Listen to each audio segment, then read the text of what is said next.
Wide range में फैली हुई है कृष्णा नदी। महादेव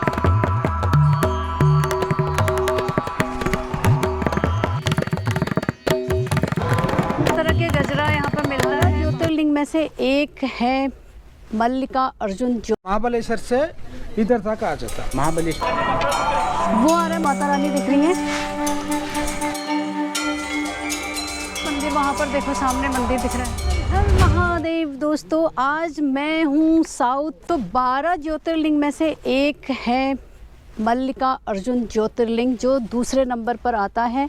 चलिए वहाँ के दर्शन करते हैं और आपको सारी जानकारी देते हैं कैसे वहाँ पर आना है और किस तरह से हम लोग आए थे और कैसे हमने अपना ट्रिप प्लान किया, वो सब मैं जानकारी आपको दूंगी। आगे बढ़ते हैं, चलिए। दक्षिण भारत की इस यात्रा को हमने अपने शहर देहरादून उत्तराखंड से शुरू की और हमने किए थे फ़्लाइट के टिकट बुक। तो यहाँ पर हमने अपनी सीट ले ली थी। दोस्तों ये फ़्लाइट देहरादून से डायरेक्ट हैदराबाद आती है जो 2 आवर्स लेती है। जैसे ही फ़्लाइट टेक ऑफ हुई तो हमें इस तरह के नज़ारे दिखने लगे थे, बहुत ही सुंदर। तो गाइज हम अभी पहुँच गए हैं हैदराबाद एयरपोर्ट पर। रात के 8:30 बजे हमारी लैंडिंग हुई थी। श्री शैलम मल्लिकार्जुन जाने के लिए कोई डायरेक्ट फ़्लाइट भी नहीं है और नियरेस्ट एयरपोर्ट जो है हैदराबाद ही है। And nearest railway station is Kumbum Markapur जो 90 किलोमीटर की दूरी पर है। तभी तो लोग सारे सबसे पहले हैदराबाद ही आते हैं, यहाँ से सारी चीज़ें अवेलेबल हो जाती हैं। नाइट स्टे हैदराबाद में लेने के बाद हम निकल पड़े नेक्स्ट मॉर्निंग और हमने यहाँ पर टैक्सी बुक की थी फॉर 2 डेज़, जिसकी कॉस्ट हमें अराउंड 8000 पड़ी और जो आना जाना दोनों इंक्लूडेड है। हैदराबाद से 250 किलोमीटर डिस्टेंस पर आपको नल्ला मल्ला टाइगर रिजर्व वाइल्ड लाइफ से होकर जाती ये रोड आपके मन को मोह लेगी। हम अभी बैठ गए हैं श्री शैलम जाने वाले रास्ते पर। पहले करेंगे नाश्ता। साउथ में आए हैं तो यहाँ पर इडली डोसा सांभर ही मिलेगा।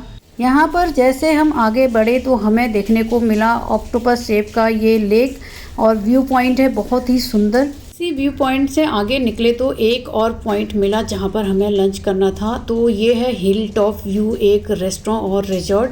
तो फ्रेंड्स बातों बातों में मैं एक चीज़ बताना भूल गई आपको। जिस फॉरेस्ट से हम लोग आए हैं वो प्लास्टिक फ्री जोन में आता है, तो बी केयरफुल कि आप अपनी पानी की बोतल स्टील या तांबे की कुछ भी आप ले जा सकते हैं अपने साथ, अदरवाइज वहाँ पर पानी नहीं मिल पाता है। रास्ता लंबा था तो हमें भूख भी लग गई थी। यहाँ पर लंच हम लोग कर लेते हैं पहले।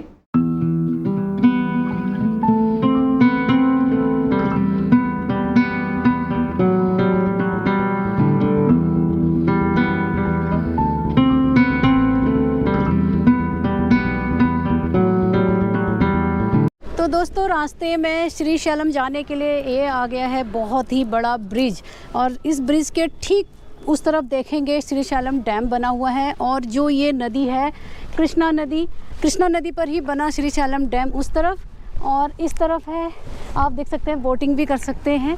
कितनी बड़ी वाइड रेंज में फैली हुई है कृष्णा नदी। अंकल हैदराबाद से हमें अभी ला रहे हैं श्री शैलम के। अंकल जी हमारे साथ जो आज के होस्ट भी हैं और हमारे आज के पायलट भी हैं, ये बता रहे हैं कि इन्होंने 11 ज्योतिर्लिंग कर लिए हैं। इनका एक केदारनाथ ज्योतिर्लिंग बच गया है ना? हाँ, 15 शक्तिपीठ है। हाँ, मैं पूरा गाड़ी में चल सकते। शक्तिपीठ भी गए हैं और ये 11 ज्योतिर्लिंग हो गए। इनका एक केदारनाथ बना हुआ है, तो ये बोल रहे हैं केदारनाथ आना है मुझे। हमने इनको बहुत अच्छे से गाइड कर दिया ना, अच्छे से बता दिया ना? हाँ, तो ठीक है। आपको केदारनाथ इस बार आप आइए। केदारनाथ है तो 12 हो जाता है। हाँ 12 पूरा हो जाएगा इनका। की पहाड़ियों की एक खास जो चीजें मुझे दिख रही हैं। आता मैडम। हाँ तो रेड है ना यहाँ। हमारे वहाँ की पहाड़ी बिल्कुल ग्रीन होती है और यहाँ पत्थरों से बनी हुई पहाड़ियाँ बिल्कुल रेड, क्योंकि यहाँ पर रेड मिट्टी पाई जाती है ना। जो लोग श्री शैलम जाते हैं थोड़ी देर अपना टाइम वहाँ से अगर दर्शन करके आते हैं, जब दर्शन करके आते हैं तो यहाँ पर बोटिंग कर सकते हैं और यहाँ की ठंडी हवा का आनंद भी उठा सकते हैं। और हाँ, अगर आपका भी कभी श्री शैलम आने का प्लान बने तो ये अंकल बहुत ही हेल्पिंग नेचर के हैं और बहुत ही कोऑपरेटिव भी हैं। तो मैं इनका नंबर डिस्क्रिप्शन पर दे दूंगी, आप इनकी टैक्सी बुक कर सकते हैं। ये है दोस्तों साक्षी गणपति मंदिर और इसके यहाँ पर आप देख सकते हैं सबसे पहले करने होते हैं यही दर्शन। तो आप देखिए अभी सब भक्त लोग यहाँ पर दर्शन करने के लिए लाइन पर लग चुके हैं अंदर। ओम नमः शिवाय। और साक्षी गणेश जी के बाहर जैसे ही आते हैं मंदिर के तो आप यहाँ पर देखिए इस तरह से आपको यहाँ पर प्लांट भी दिख रहे हैं डिफरेंट टाइप्स के। और ये मैंगो कौन सा होगा आई डोंट नो, बट ये बहुत ही अच्छा दिख रहा है। कौन सा वाला है ये? आंवला मैंगो, कौन सा वैरायटी है? और यहाँ पर सारे प्रसाद एंड जितने भी धागे वगैरह होते हैं मन्नत के, वो सारी चीज़ें मंदिर के बाहर भी दिख जाती हैं। तो यही है यहाँ के दर्शन। साउथ में भी आप इस तरह से देख सकते हैं। आप आज तक आपने हमारे नॉर्थ सीरीज़, हमारे उत्तराखंड सीरीज़ और गुजरात सीरीज़ काफ़ी चीज़ें देखी होंगी, लेकिन इस बार कुछ डिफरेंट है। ये है साउथ की दुकानें। फर्स्ट शॉप देख रहे हो। साक्षी गणपति जी के लाइन में दोनों हम यहाँ पर लग चुके हैं। इतनी लंबी लाइन है, देखिए गणेश जी से आशीर्वाद लेकर आगे बढ़ते हैं, इसीलिए यहाँ पर देखिए सब साक्षी होते हैं। गणपति जी सबके साक्षी होते हैं कि आप यहाँ आए थे और आपने यहाँ पर दर्शन किए हैं।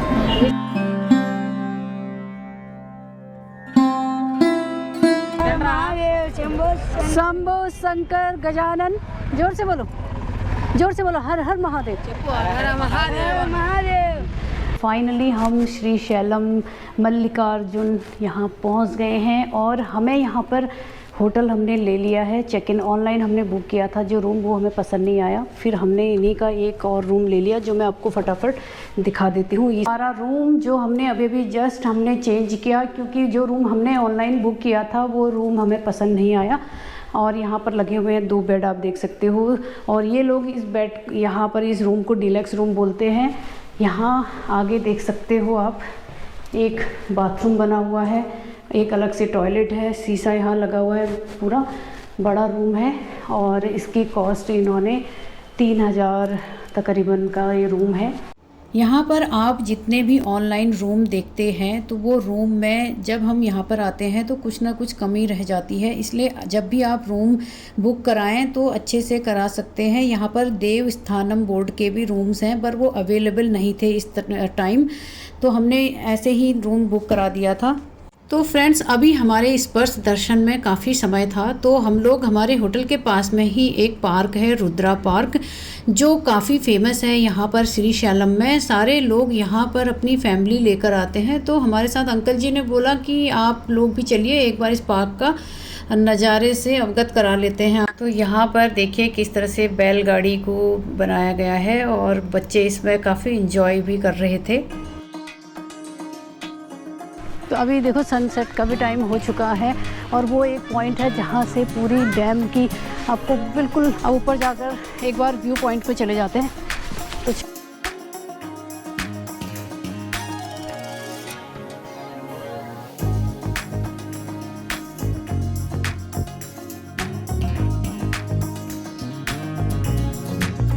महाराष्ट्र में महाबलेश्वर रहता, पुणे का आगे, पुणे से 70 किलोमीटर रहता। अच्छा। यहाँ से डायरेक्ट सब छोटे वाला था, इससे बड़े बड़े रहता। अब यहाँ से बड़ा वाइड होते हुए तो यहाँ से नागर सागर जाना, नागर सागर से विजयवाड़ा जाना, हाँ। विजयवाड़ा से डायरेक्ट बंदर में जाना।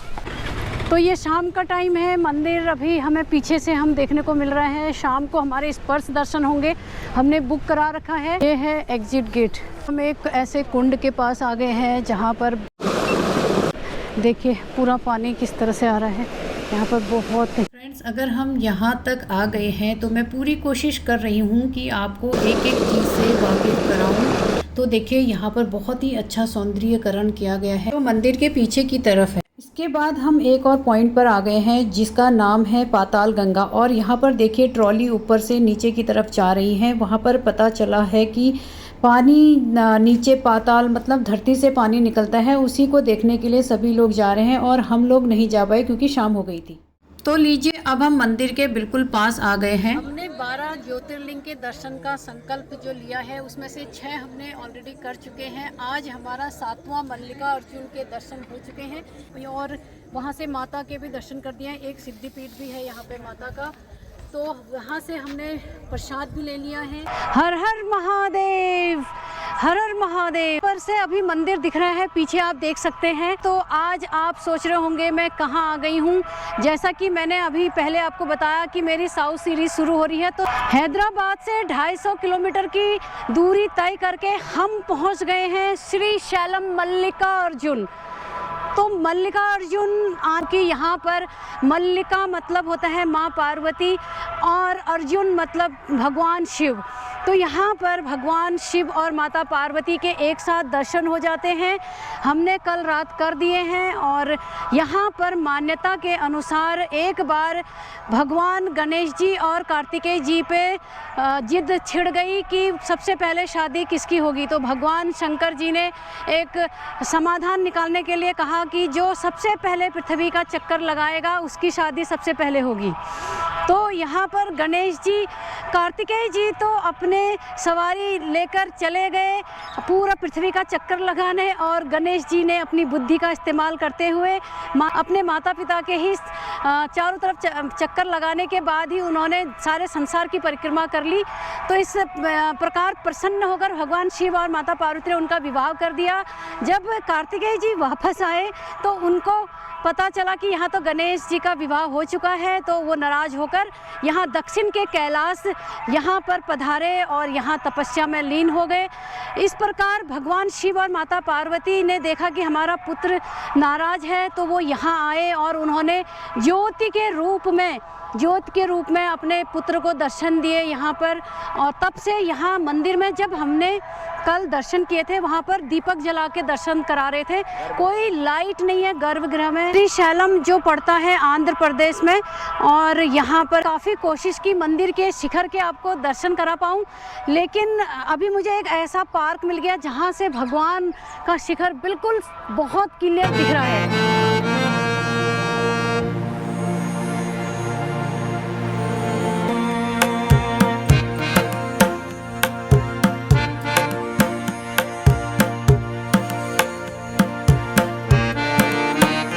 कल रात हमने दर्शन किए थे तो भक्त यहाँ पर बहुत कम थे, मतलब थे ही फिर भी, लेकिन अभी सुबह सुबह आप देखिए किस तरह का यहाँ का आनंद हो रहा है।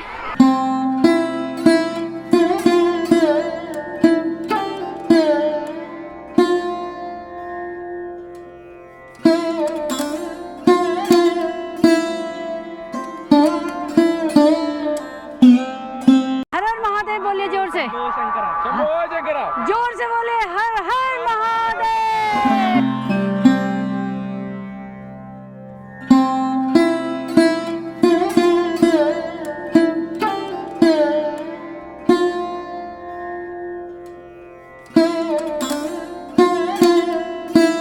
हम यहाँ आए हैं, यहाँ गर्मी हो रही है और यही हमारे उत्तराखंड में देखिए आप पूरे उत्तर भारत में सर्दी की लहर चल रही है। दोस्तों ये था हमारा यहाँ का मंदिर का पूरा अपडेट, पूरी जानकारी जो मैंने इस वीडियो में पूरा ज़्यादा से ज़्यादा कवर करने की कोशिश की है। तो आप लोगों को अगर ये वीडियो अच्छी लगे तो प्लीज़ लाइक कीजिएगा, शेयर कीजिएगा, और खुशी ट्रैवल स्टोरी को आप ज़्यादा से ज़्यादा सब्सक्राइब कीजिएगा। तो ये था आज का मेरा यहाँ तक का सफ़र।